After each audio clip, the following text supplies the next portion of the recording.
Hey, I'm Di McQueen, licensed clinical social worker, family and addiction expert. I'm here with Dr. Brian Jackson, my longtime cohort who specializes in the field of addiction.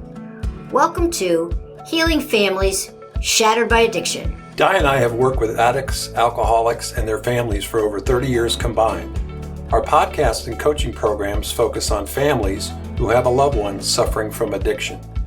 Our experience has been that this disease affects families as much, if not more, than the addict or alcoholic. Is your world spinning out of control? Are you codependent? Are you experiencing worry, loss of sleep, and difficulty concentrating? If so, you're in the right place.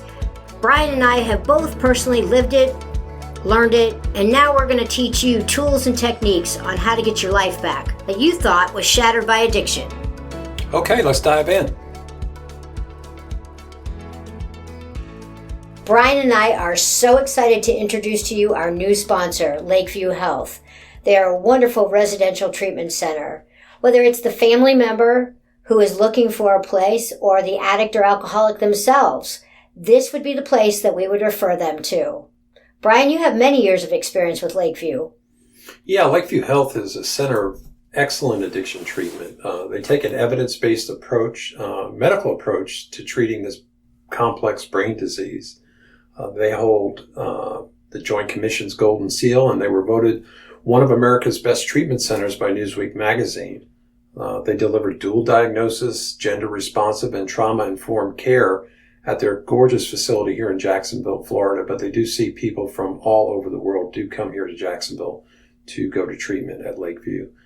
Their levels of care include medically supervised detox, which a lot of people do need. Then they stabilize them in a residential rehabilitation and partial hospitalization program. They have board-certified physicians, master-level therapists, and they work to address the unique needs of each patient. So in other words, it's not a cookie-cutter program. They help individuals build skills for long-term sobriety. So if you or someone you know needs treatment, please visit their site at lakeviewhealth.com. We also have a hyperlink on our website at familyandaddictionexperts.com where you can just click and get some information about Lakeview Health. And Di, I think you have a number for people to call if they would like to inquire about treatment. I sure do. That number is 888-480-3799. That's 888-480-3799. Give them a call.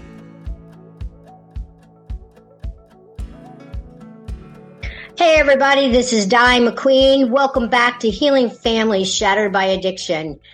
This week I have a really special guest on.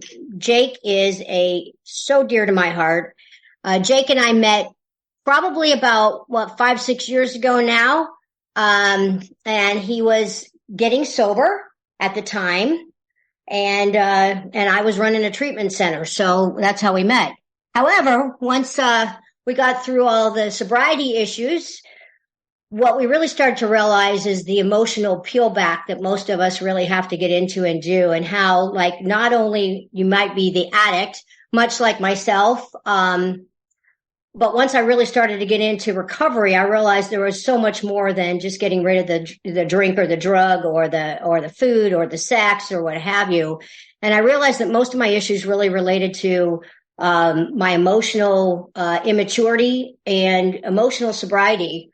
And it started kind of based on where I came from, the way I was raised, not really realizing how some of these things affected me, some of the traumas that happened in my life, etc. So, Jake and I have been working together for years now. And really, it's just amazing how this man has blossomed into such a terrific young man. I am just so proud of him. So Jake, good morning. I know thank you for getting up early and doing this with me today. Appreciate it. Thanks for getting me up early. So tell me a little bit about how you see, the evolution of your journey, over the past 5-6 years. Sure. So getting into the treatment center, I tried quitting drinking by myself for a long time, but I didn't really have an end goal in mind. I didn't really have any idea of why I even drank in the first place. So, I I think I stopped drinking for maybe a couple of weeks at a time, and then nothing really changed because all I really thought the problem was the alcohol.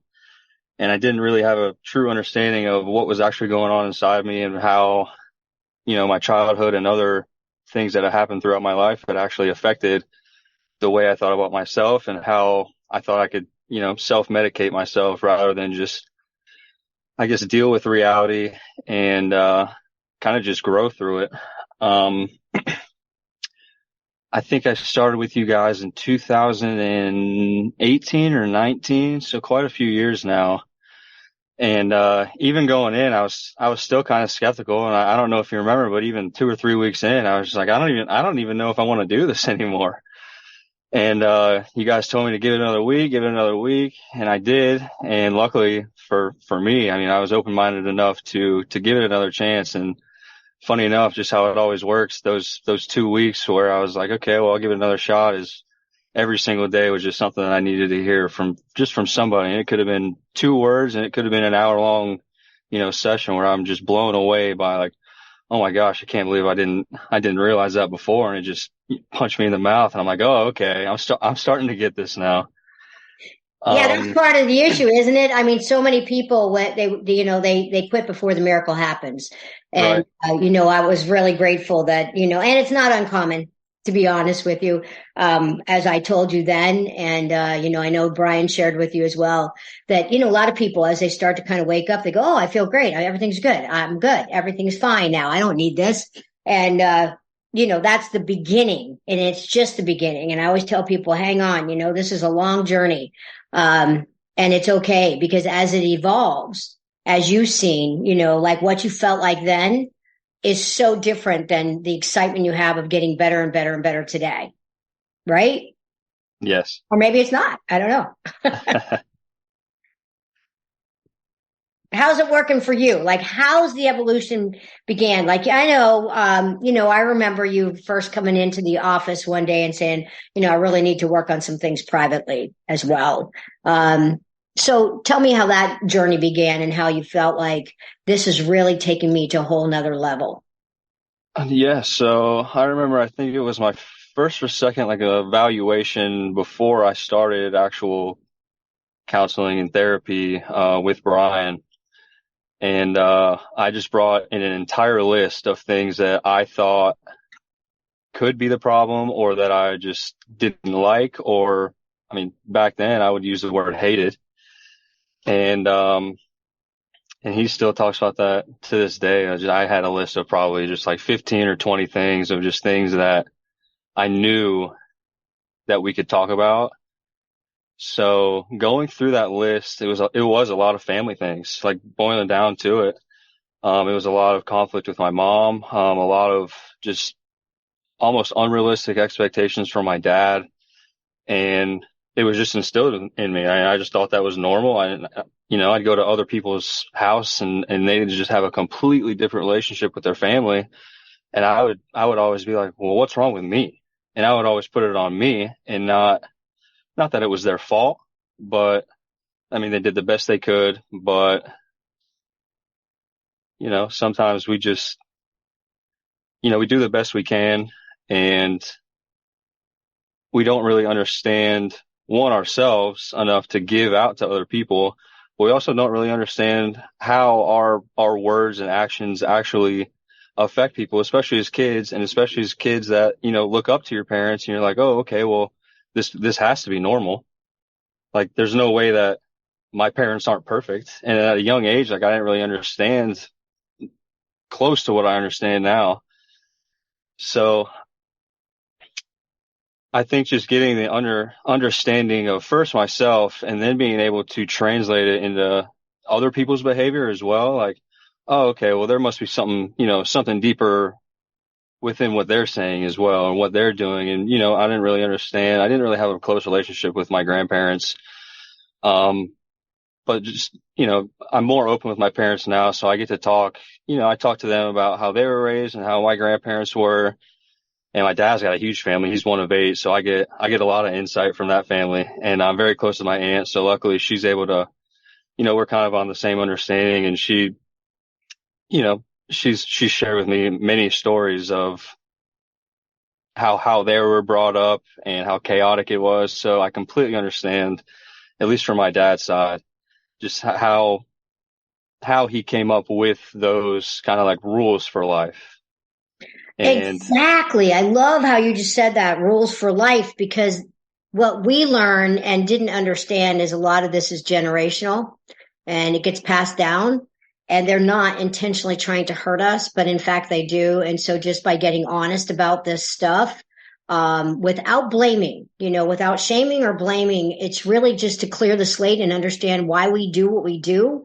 And once we do that, we have so much more forgiveness for them, but for ourselves, which is the key, right? Going like, hey, you know what? Maybe some of these other folks, when I understand that they too have been affected in a way. And again, just like looking at my own parents and stuff, there was different rules of engagement back then. And and I know my parents did better than my grandparents. We all just try. But when you can get, from a mental standpoint and understanding, intellectually, a child doesn't get that, but it does cause us some big scars along the way. Intentional or non-intentional, it's there. And we have to, that's the work that you and I have been working on, right? Is doing that and understanding how that affected you and how you've carried it into your adult relationships and what's caused you so much upset over that time. So it's interesting. Anyway, I think, just, tell me how, cause I can remember, you being, there was a lot of times that you were very, disgruntled, and then just something started to shed, I just remember going like, wow, Jake is a softer Jake and not so impulsive and not so, and you've been able to really regulate those emotions. How do you go about doing that? so there got to a point, and it may have taken me longer than others, but also it may have taken me, a shorter time than others as well. Where I just made the decision, like I got to a point where it's kind of my responsibility now. I mean, I'm not, you can't always be under your parents' wing. You can't always be under your parents' control, because I think that's what was absolutely driving me nuts. Yep. Was I was always trying to make people happy, and I was always trying to do it their way.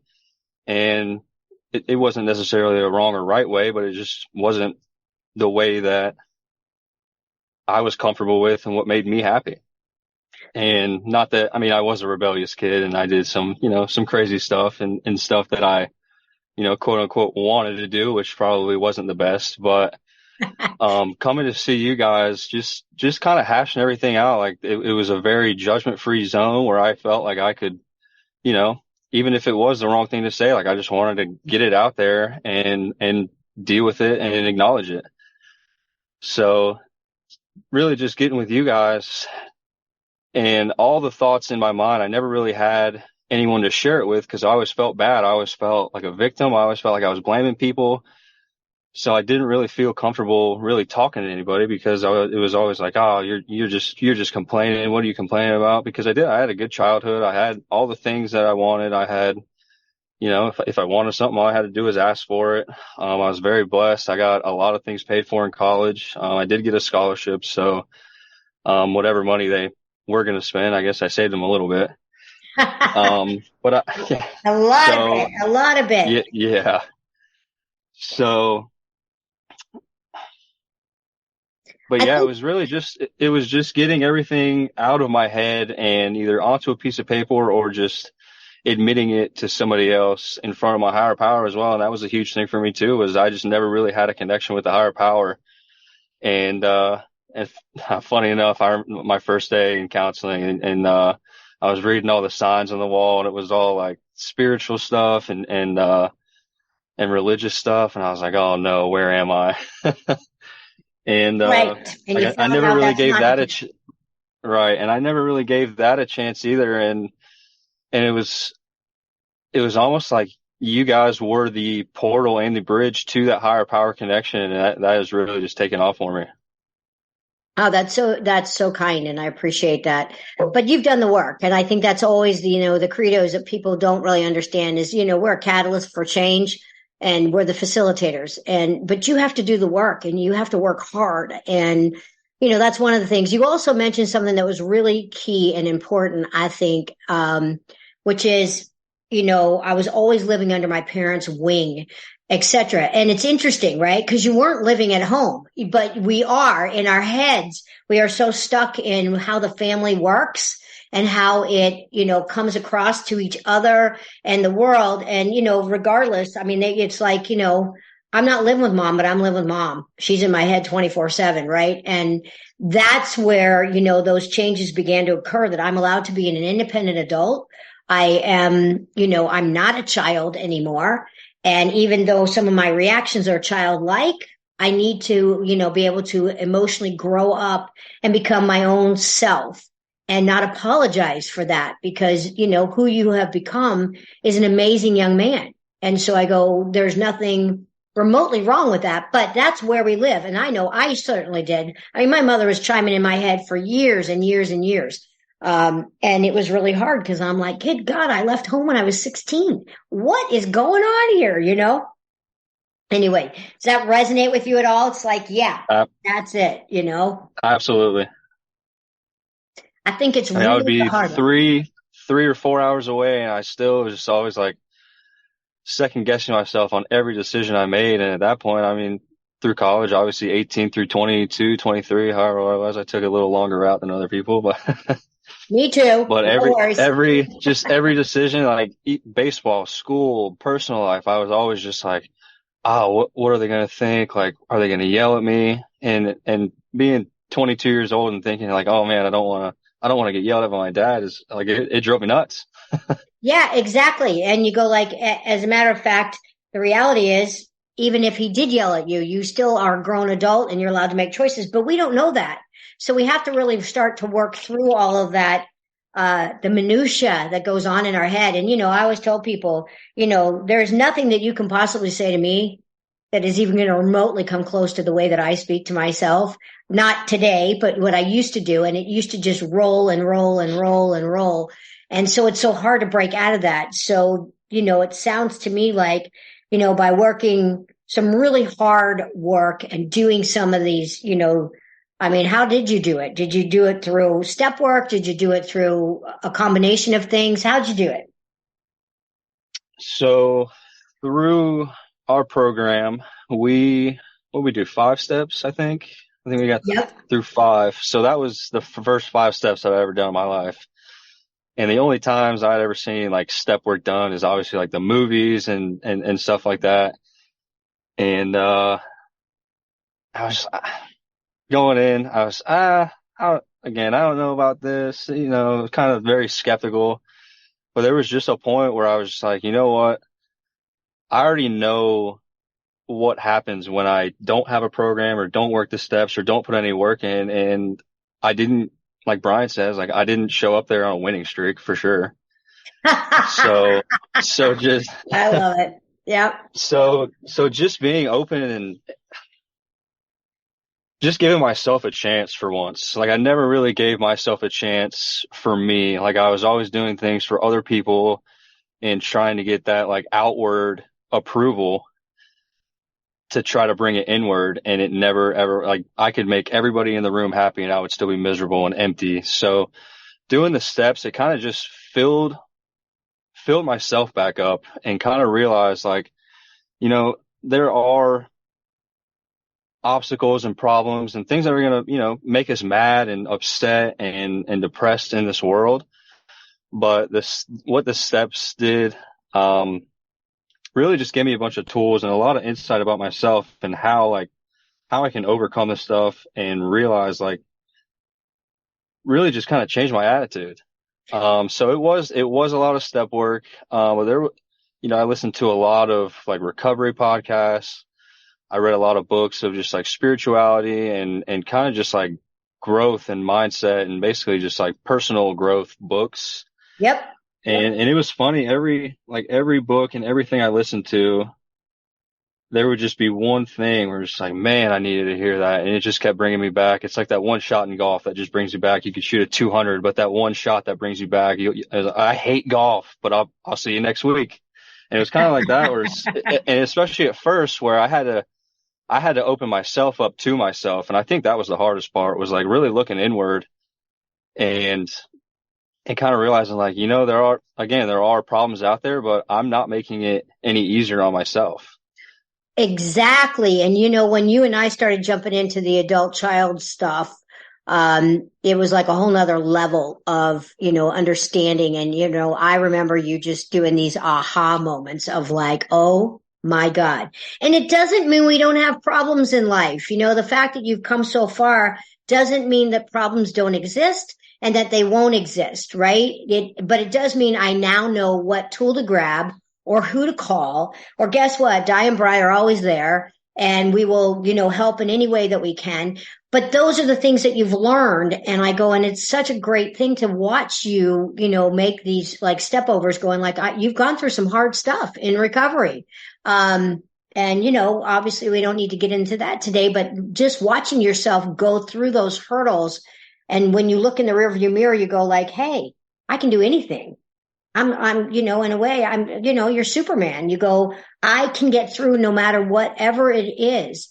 And look at how your family relations have changed because of you, right? Like they can only do what they can do or not what they're capable of. But I've seen the changes in your whole family evolution based on your changes, right?